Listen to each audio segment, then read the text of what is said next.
આજની ધર્મકથા જીન શાસનના અલગ અલગ ગુણો અને અલગ અલગ એસ્પેક્ટ એ રોજ આપણે કથામાં જોઈએ છે. આજે એક કથા એવી કે જે કથા આપણા રૂટીન લાઈફના એક દોષ એની માટે મનમાં એક અભાવ ઊભો કરે એવું કંઈક વૃત્તાંત. કથા છે આજ ભારત વર્ષના મૃણાલકુંડ નામના નગરમાં. વાત છે લગભગ 20 લાખ વર્ષ પૂર્વેની. મૃણાલકુંડ નગરમાં શ્રીભૂતિ નામનો પંડિત પુરોહિત તરીકે વસતો હતો. આ પુરોહિતને સરસ્વતી નામની પત્ની હતી અને એને વેગવતી નામે એક પુત્રી હતી. પુરોહિત ધર્મનિષ્ઠ હતો અને રાજાને ત્યાં બધા જ વિધિ વિધાન વગેરે બધું એને ત્યાંથી થતું હતું. એટલે લોકોમાં એ લોકોના ઘરની ચાહના બહુ હતી. એટલે નગરના લોકો ક્યારે પણ કંઈ પણ સારું કામ કરવું હોય તો આ આખા કુટુંબને પૂછીને કરે. એ લોકો પસાર થતા હોય તો એક ડ્યુ રિસ્પેક્ટ એ લોકોને મળે. એમની સાથે વાતો કરવા, એમની પાસેથી જ્ઞાન મેળવવા માટે નગરની અંદર એમના પ્રત્યે લોકોને સદભાવ સારો એવો રહેતો. એકવાર એક નગરમાં તપસ્વી, ત્યાગી અને જ્ઞાની એવા મુનિ ભગવાન પધાર્યા. આ એ સમયની વાત છે કે જ્યારે બધા જ દર્શનો, બ્રાહ્મણ, વેદ, જૈન, બુદ્ધ, આ બધા દર્શનો એના મહાત્માઓ નગરમાં વિચરે અને લોકો કુળ પ્રમાણેની પોતાની માન્યતા પ્રમાણે આ બધા જ સંતોને ન્યાય આપતા. આજે પણ ગામડામાં જઈએ તો એ ભલે પટેલ હશે પણ જૈન સંતો આવશે તો એને સંત તરીકે બહુ જ સુપર ન્યાય, બહુ સુપર સદભાવ લોકોનો સાંપડશે.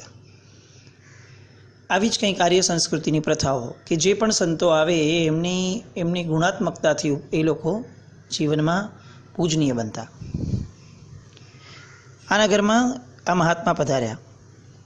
લોકો દર્શન વંદને જવા લાગ્યા. આમને આમ એમની તપશ્ચર્યા અને એમના ગુણોને જોઈ રોજ ને રોજ એમનો મહિમા લોકોમાં સતત વધવા લાગ્યો. અને હવે એ એટલો બધો વધવા લાગ્યો કે લોકો પુરોહિત પ્રત્યે જે એમના કુટુંબ પ્રત્યે માન થતું હતું એ માનમાં કદાચ કેટલેક અંશે આ કુટુંબને એવું લાગવા લાગ્યું કે ઓછું થયું, એસ્પેશિયલી વેગવતીને. સંસારની એક સૌથી મોટી તકલીફ છે, આપણને 10 રૂપિયા મળતા હોય અને એ 10 રૂપિયા હજી આપણને મળતા હોય, ચાલુ જ હોય, પણ અચાનકથી જેને પહેલાં 4 રૂપિયા મળતા હતા એને અત્યારે 11 રૂપિયા મળતા થયા તો આપણા 10 રૂપિયાનો આનંદ હવે માઇનસમાં જતો રહે. આપણી તકલીફ, આપણા ઘણા બધા દુઃખોની તકલીફ એ છે કે આપણને આપણા ન મળ્યાની તકલીફ ઓછી છે, બીજાને આપણા કરતાં વધુ મળ્યાની તકલીફ બહુ જ છે. અને એટલે જ ઈર્ષ્યા નામનું એક જે તત્વ છે એ આપણા બધાના મનમાં વત્તે ઓછી અંશે રૂઢ થયેલું છે. કારણ કે આપણે પરનું સુખ જોઈ શકતા નથી. આ એક બહુ જ ભયંકર દોષ આપણા બધાના જીવનમાં વણાયેલો છે. વર્ષો પહેલાં વેગવતીના જીવનમાં પણ આવું જ હતું અને હવે એની બળતરા સતત વધવા લાગી. મુનિરાજની પ્રશંસા, પ્રતિષ્ઠા સાંભળી અને હવે વેગવતીથી રહેવાયું નહીં અને એ લોકોને કહેવા લાગી કે આ મહારાજ તો ઢોંગી છે. બ્રાહ્મણ જેવા પાત્રને મૂકી તમે આવા બધા સાધુઓને પૂજવા વહી જાઓ છો જેની ચરિત્રની તમને જાણ પણ નથી. શરૂઆતમાં લોકોને બહુ મગજમાં બેસ્યું નહીં, કારણ કે મહાત્માને નજર સમક્ષ બધાએ જોયા છે અને એમના પ્રત્યેનો આવો અસદ શબ્દ કે વાક્ય એ આમના ભાવોને બહુ જલ્દીથી હલાવતો નથી. પણ ખરાબ સાંભળવાની અને ખરાબ માનવાની એક અંદરનો આપણો કુસંસ્કાર, એની એક આપણી માન્યતા છે, એક ચાહના છે. આપણે ક્યારે પણ કોઈના સારા શબ્દો કે સાંભળવા બેઠા હશું ગુણાનુવાદ તો અડધી પોણી કલાકમાં કદાચ આપણું મન ઉપકી જશે કે બસ યાર હવે માની લીધું, બહુ સરસ હતા, સુપર, ચાલો. પણ અગર કોઈ વ્યક્તિની બુરાઈ કરવા બેઠા છીએ તો પોણી કલાક, 1, 1.5, 2 કલાક વહી જશે અને આપણને ખ્યાલ પણ નહીં આવે કે આપણે આટલો બધો સમય કોઈની નિંદામાં પસાર કરી લીધો. વાંક જીવનો જ છે એવું નથી આ ભવનો, કારણ કે આ અનાદિકાળનો કુસંસ્કાર છે કે જીવ જાત પ્રત્યે એટલો બધો જોડાયેલો છે કે આ જોડાવાનો ભાવ એ બીજા પ્રત્યેની ઈર્ષા જન્માવવાની દિશા આપી દે છે. અને હવે સમજણના ઘરમાં આવ્યા વગર જીવ જીવશે તો આ જૂનો કુસંસ્કાર એ ફરીથી કેરી ફોરવર્ડ થઈ આ ભવમાં નવા નવા કર્મ બંધાવશે. ગામમાં પણ આવું જ થયું. લોકો એ બોલનાર વેગવતી પ્રત્યે શ્રદ્ધા સંપન્ન થઈ ગયા. માનવા લાગ્યા કે એ લોકોએ સાચું જ કર્યું છે, વેગવતી કહે છે એ સાચું જ કહે છે, અને આ તપસ્વી જે છે એ નબળા ભાવના જ છે.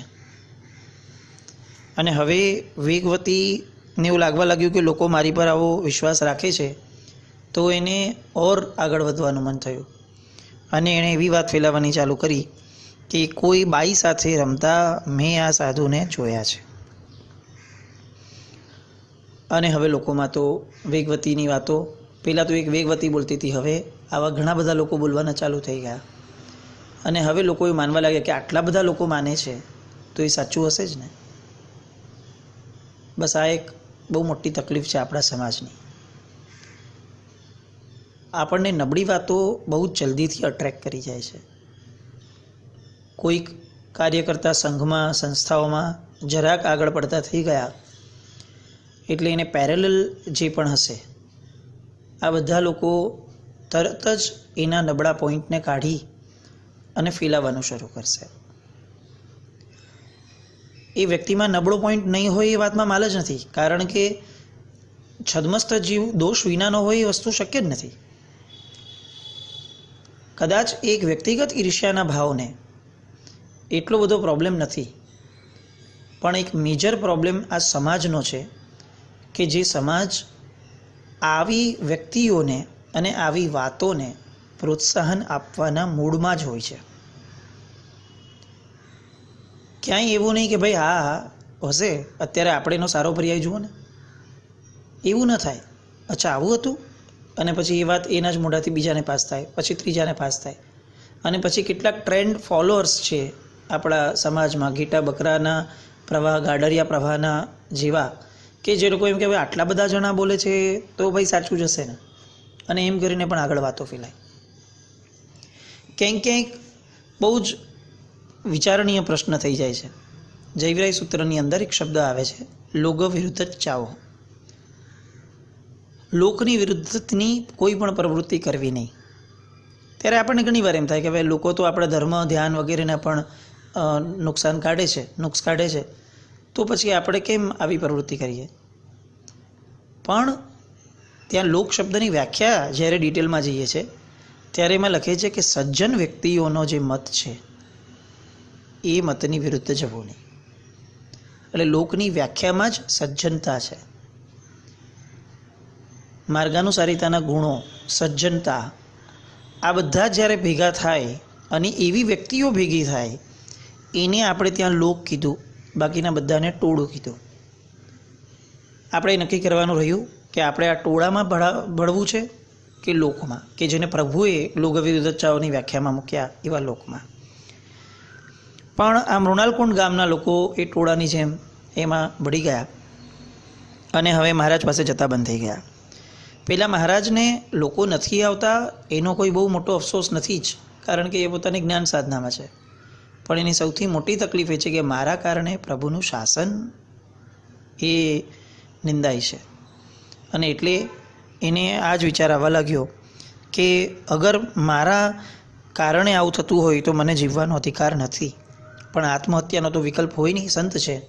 એટલે એમણે બહુ પોઝિટિવ મેનરમાં એને લઈ, મારું આ કલંક જ્યાં સુધી ઉતરે નહીં ત્યાં સુધી મારે અન્ન જળનો ત્યાગ, આહાર પાણીનો ત્યાગ. અને હવે આમ એ પોતાના ધ્યાનમાં બેસી ગયા. સાચા વ્યક્તિનું ધ્યાન એ ક્યારેક ને ક્યારેક સતને ખેંચે છે. એ ન્યાયે શાસન દેવી પ્રસન્ન થયા અને શાસન દેવીએ એમનું સાનિધ્ય કર્યું. અને જેણે આ ખોટી વાત ફેલાવી છે એવી વેગવતીના શરીરમાં હવે દુઃખ ઉત્પન્ન થયું, પીડા ઉત્પન્ન થઈ. કેટલા બધા ઉપચાર કર્યા, નિષ્ફળ ગયા. એને પોતાને હવે રિયલાઇઝ થાય છે કે મેં આ મુનિને કલંક લગાડ્યું, બધું એનું જ પરિણામ છે.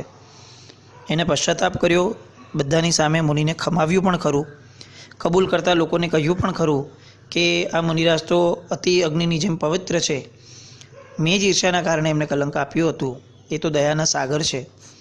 આવું શુદ્ધિપૂર્વક પશ્ચાતાપ પણ કરે છે. દેવ એને પીડામુક્ત કરે છે. સાજા થયા એટલે ઉપદેશ સાંભળી વૈરાગ્ય થાય છે અને જૈન દીક્ષા પણ લે છે. દીક્ષા લઈ અને સ્વર્ગે જાય છે.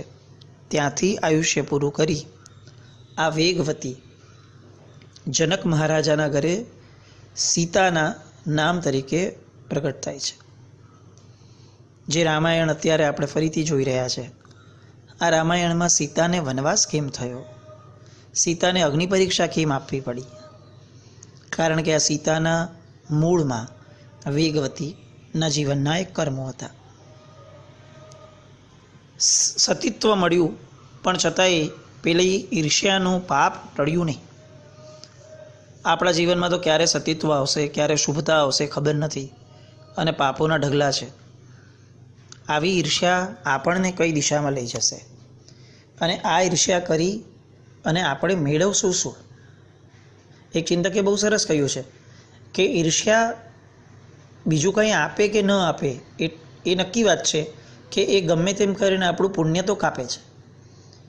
એટલે આપણે જેની ઈર્ષ્યા કરીએ છીએ એના કરતાં ઓર નબળા થવાનું કામ આપણે કરીએ છીએ, કારણ કે આપણું પુણ્ય તો વપરાતું જાય છે અને સામે નવો શુભનો બનતો થતો નથી. એટલે ઈર્ષ્યાનો માનસિક પરિણામ એ જીવને અંદરથી તો બાળે જ છે, પણ બાહ્યથી એનું પુણ્ય પણ બાળે છે.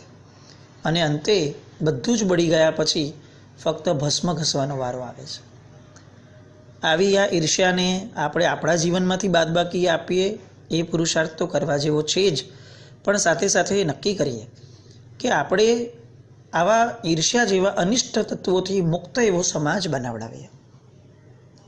ખોટી વાતોને પ્રોત્સાહન ન આપીએ, કોઈના દોષોને વગોવતા ન બંધ થઈએ. આપણે ઘણીવાર નિયમ લઈએ છીએ કે મહાત્માની નિંદા કરવી નહીં. હું એમ કહું કે મહાત્માઓ જેનામાંથી નીકળે છે એવા શ્રી સંઘની નિંદા કરવી ચાલે? એવા સાધર્મિકોની નિંદા ચાલશે? અને કદાચ કેમ સાધર્મિક, એક અપેક્ષાએ વિશ્વના તમામ જીવો એ સિદ્ધના જીવોનો પરિણામ છે, એમનું દ્રવ્ય એ સિદ્ધનું દ્રવ્ય છે, એની નિંદા ચાલશે? આ ઈર્ષ્યા એ નિંદાની જનેતા છે. મૂળમાં ઈર્ષ્યાના પાપને કાઢીએ, સમાજમાંથી આગળ વધતા આપણે એમાંથી ખસી જઈએ, આવો પણ નિર્ધાર કરીએ તો પણ આ વેગવતી અને સીતાની આરાધના કરી ગણાશે. આજે સતી સીતા ઈશાનેન્દ્ર તરીકે બિરાજમાન છે, આવતા ભવે જન્મ લઈ અને મોક્ષે જશે. વેગવતીના ભવમાં એમણે જે ભૂલ કરી એ ભૂલ આપણા જીવનમાં ના આવે એવા શુભ નિર્ધારને આપણે સૌ સંકલ્પપૂર્વક આદરીએ અને ઈર્ષ્યા, નિંદા આદિ તત્વોમાંથી મુક્ત થઈએ. પ્રણામ.